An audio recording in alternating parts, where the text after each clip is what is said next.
Salut les développeurs et bienvenue dans un nouveau tutoriel de notre formation SQLite Android. Donc la dernière fois, on a vu ensemble comment développer l'écran d'insertion d'une nouvelle publication, d'une nouvelle post. Donc on a dit aussi qu'on doit récupérer une image à partir de galerie en cliquant sur l'image comme ça.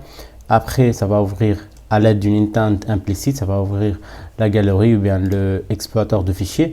On choisit download ou que ce soit un dossier ou un dossier qui contient quelques images. Là, je vais prendre download, je vais mettre quelques photos vite fait.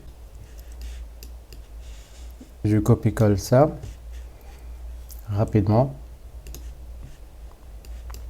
Et là, je vais choisir par exemple cette image-là. Et hop, et on en récupère l'image. On la récupère bien à l'aide de onActivityResult. Quand l'activité qu'on a appelée renvoie un résultat, on retourne un résultat. Donc là, on l'affiche ici, on parse, on la décode, etc. Et on l'affiche ici. Ok. Donc pour le moment, c'est comme ça qu'on doit faire. Mais aussi, il y a une autre méthode parce que j'ai eu des remarques. Cette vidéo-là, elle va être très courte parce que je vais juste vous montrer comment corriger ce problème-là. Start Activity for Result pour la dernière version des API d'Android.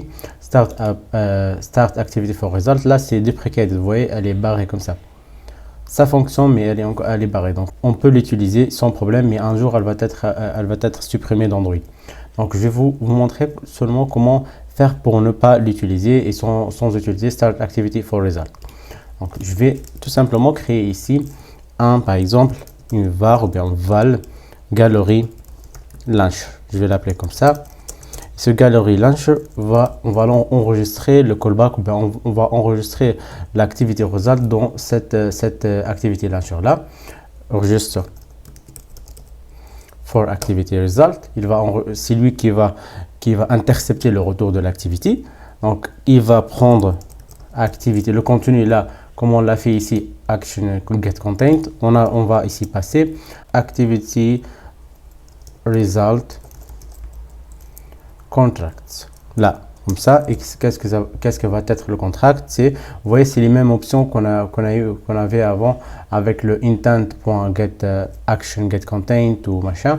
Donc, mais là, on va juste appeler get content, pas créer document, get content, là, comme ça. Et après, le deuxième paramètre va être un listener. C'est là où on va déplacer le code qu'on a écrit en activity result. Sans le request code, sans rien. On va juste supprimer tout ça.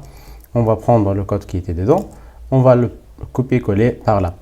Là, on a l'URI. Moi, je vais l'appeler quand même data. Comme ça. Et ce data là, c'est pas un intent comme dans le activity result, c'est le data elle-même. Donc on n'est pas obligé de faire comme ça. Donc directement, on peut l'utiliser directement comme ça. Et on peut juste passer le data de cette façon là au lieu de l'URI. Là, on peut améliorer le code. Hop, comme ça. Bah, c'est juste qu'on a sorti le lambda expression de la fonction.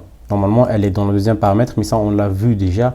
On l'a expliqué avec l'alert dialog. Je vous l'avais expliqué quand on passe yes ou bien no comme nom de bouton. Et après, virgule, l'intercepteur ou bien l'écouteur. Donc là, on a le data. On le passe ici, on décode, etc. Et après, on l'affiche dans le set image bitmap. Ce code-là ne sert à rien si on ne le lance pas. Donc ici, on ne va pas le lancer de cette façon-là. On va le lancer comme ça. Puisque c'est un launcher, nous, on va le lancer. Qu'est-ce qu'on veut récupérer? On va récupérer de image / étoile. On va réexécuter et juste pour voir le résultat. Est-ce que c'est le même résultat ou pas? Là, on a notre application qui se lance. On va sur ajouter une publication. On clique sur l'image. Ça va nous ramener aussi sur cette galerie d'images.